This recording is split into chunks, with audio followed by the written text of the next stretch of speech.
Hello. Hello.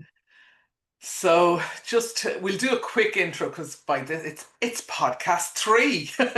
So I'm Gráinne from I Am Healing, and I practice here in County Sligo, but mostly on Zoom. And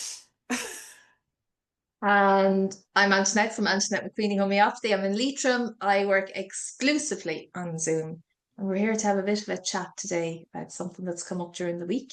yeah, chat. Yes. So actually, this is inspired by you, Antoinette, but it's something we deal with is actually how the medical system and the medicalization of things that really shouldn't be medicalized is actually furnishing us with ample clients. Thank you very much. And how these medications that are being given to apparently relieve symptoms are oftentimes creating more problems than they relieve. But also, if they do appear to relieve, all it's doing is quietening things for a number of years and then all hell breaks loose again. So, do you want to talk about what prompted you to share that this week? Well, I suppose the one thing I'm always saying to people is going on the pill will not fix your period. And that's probably what people are most familiar with because the pill treats everything. It Mm. treats anxiety, it treats acne, it treats irregular periods, missing periods, heavy periods. It's the one thing that everybody is put on. And I was going to write a post about it this week because I had mentioned it just in my stories. And then I was thinking about other people that I have treated in the last few weeks. There was somebody who's coming off puberty blockers who went into suicidal depression. There was somebody else who was on anti-smoking medication, really interfered with their stomach. And then of course there's everybody who's on HRT and on the pill and it's not doing anything. And the rage started to rise in me. And I thought, Yeah, hang on a second, this is what we need to talk about. And this is what most homeopaths are dealing with all the time, and most holistic people. yeah, Well, for some reason, we're not allowed to share that and to let people know about it. It's yeah. it's the best kept secret, Yeah, yeah. isn't Because it? we get silenced if we speak out about it. We Do you get know? silenced. So Yeah, it's a really and it's really interesting. Like I'll give an example of one of my cases because it's a bit different to yours, but it's the same lines. It's a woman in her 70s, and she came to me with issues with pain in her muscles, joints. Some breathing issues, some dizziness, skin issues, and she was on 8 medications, which actually, sadly, is very common for that age yeah, group. I have a good number of clients in that age group. And so I went off and I started researching all the side effects. And I'm not talking about down in the fine print, I'm talking about these are the side effects listed, the top 10 side effects.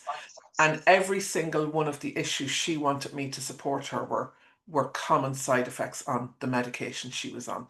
And some of them appeared in multiple medications. yeah, And yeah, when I spoke to her about, do you really think, because some of the medications were almost like for the same thing. So it was like a doubling up. And there was no understanding on her part as to why she was on these things.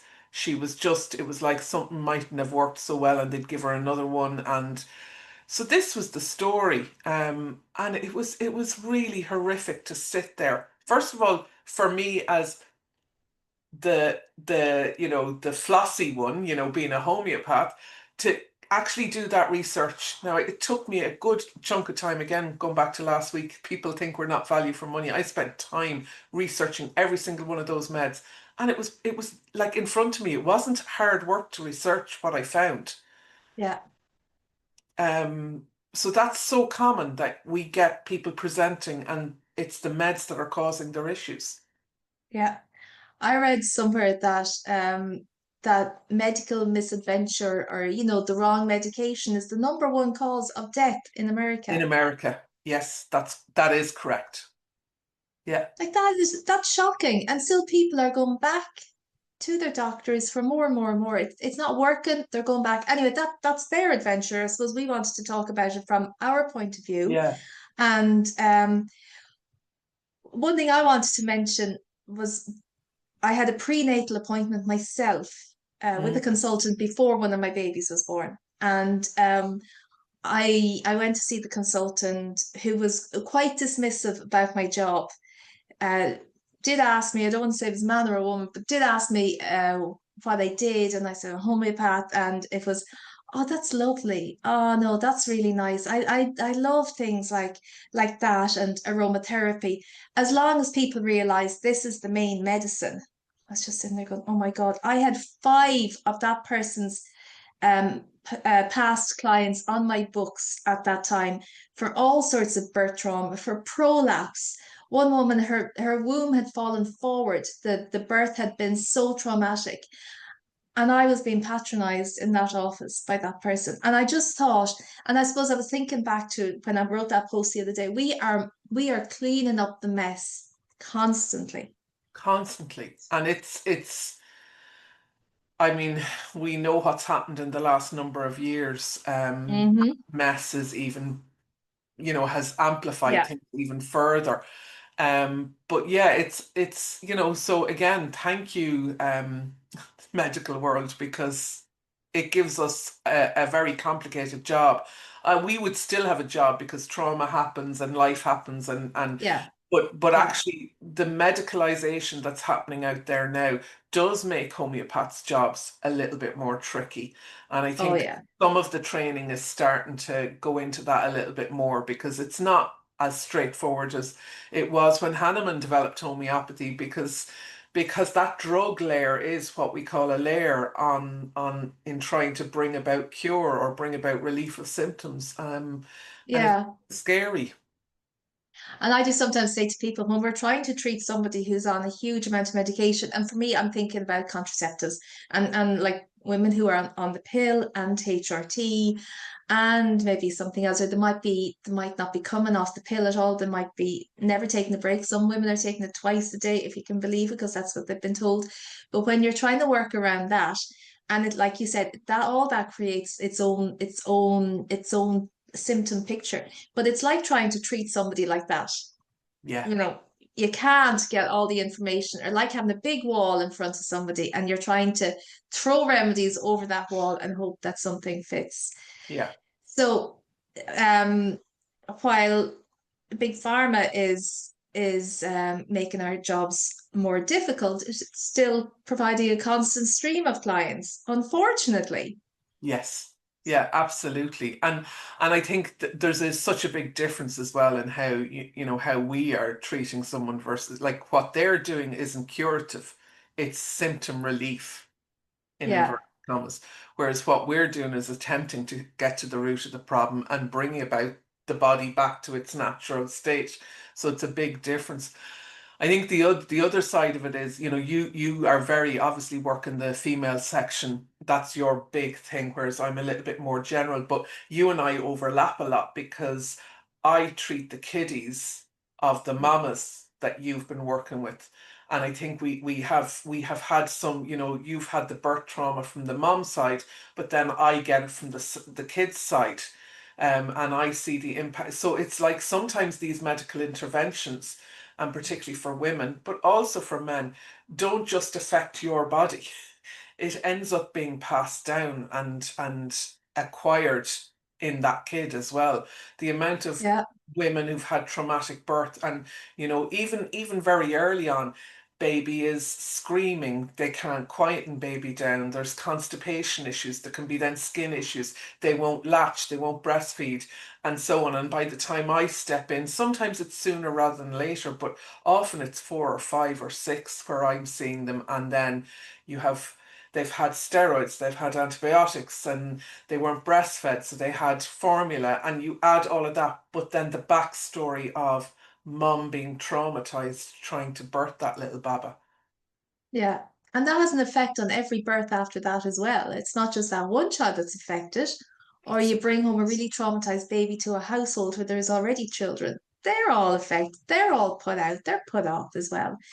So I think emergency medicine, absolutely brilliant. But Yeah. especially when it comes to things like birthing, the less intervention, the better. And it's getting worse, with the whole big baby project. Babies who are over a certain weight are now going to be induced. There's already a huge number of inductions. So yeah, just anything where the body is interfered with. We don't actually know enough. We don't know enough to be doing that, to be messing around with that too much. But there will always be people like us, I suppose, here to sort out the mess afterwards. And that Yeah. that is our job. But it's just, yeah, it was something we really wanted to bring up today. Also the silence around it, Gráinne, because you shared my post the other day, and then you shared others. It's like, once we say this, we start seeing Yeah. other people are saying the same thing as well. Yeah. That this is a mess. Yeah, it really is a mess. And the other thing I just want to say, because you and I are talking about moms and kids, is this isn't a finger pointing thing. Uh, No. we don't want moms going, "Oh, what have I done?" This is not what this is about. But it's really that medical model really has to be looked at. It Yeah. just Yeah. has to be looked at, and questions need. It's almost like that lady I spoke about in her 70s when I said, "Could you maybe ask your GP about some of these meds? Because it does look like you're doubling up, and some of them are causing." And she knew, like I said, some of them are causing the problems. She was like, "Oh no, I couldn't do that." Yeah. Yeah. Because you couldn't question the GP. Yeah. So we're giving a lot of power to these people. Um, And I think that also is part of the picture of this, that they have this power. And like that doctor you were in with for your prenatal, I mean, I guess he expected that. He expected you to agree with, well, this is the authority almost. Yeah. Yeah. And isn't that part of our jobs as homeopaths, to empower our clients to question everything? Yes. Not just what we're doing, because a lot of people have no problem saying, well, what's in this and what's this going to Yeah. do and when am I going to see results? But to question everything, Yeah. everything, and to give them a bit of confidence in their own body and know that they know their own bodies better than anybody else, better than us, better than GPs. We're educators as well. We have to be. Yeah, absolutely. So yeah, and as you said, it's not to say that it doesn't have a place. It absolutely does. But I think Yeah, we're yeah, we need to maybe look at the positioning we give that modality yeah, in the world. yeah. Uh, But hopefully things are changing. That well, sometimes you think things are changing, then you think it's actually getting worse. But just yeah, I'd love to see people more confident in their own skins and not relying on external forces to keep them and their children well and healthy and happy. And that starts with food, of course, but or just to question things and know that they are the authority themselves. yeah, and I think one final thing to name though, that and this is quite common for anybody in the holistic world, so it won't be just homeopaths will recognize this. We get the clients who fail in the medical world Yeah, a lot of the time. yeah. Their Last symptoms. chance saloon. It's almost last chance saloon, and I mean that is a difficulty in itself. And it's starting to change. I don't know about you, but I can see it in some of my clients are coming to me now before they go down. It's like they want me on the pill, and I said no, and I'm like, Yes. Yeah. woohoo! But oftentimes it's the fallout because they're not getting the relief or the support, and they see that homeopathy, or they're willing to try homeopathy. Some know about it, some don't, but hopefully that will change as well, and we'll be less of the last chance saloon and more of the go-to. Yeah. Yeah. So yeah, as long as we keep talking and keep telling people, and not for us not to be afraid as well to say these things, Yeah, you know, and yeah, that's coming from our training back in college. Oh, you can't say that and you can't say yeah, that. And no, it's time for us to speak up. yeah. Truth bearers. Women first.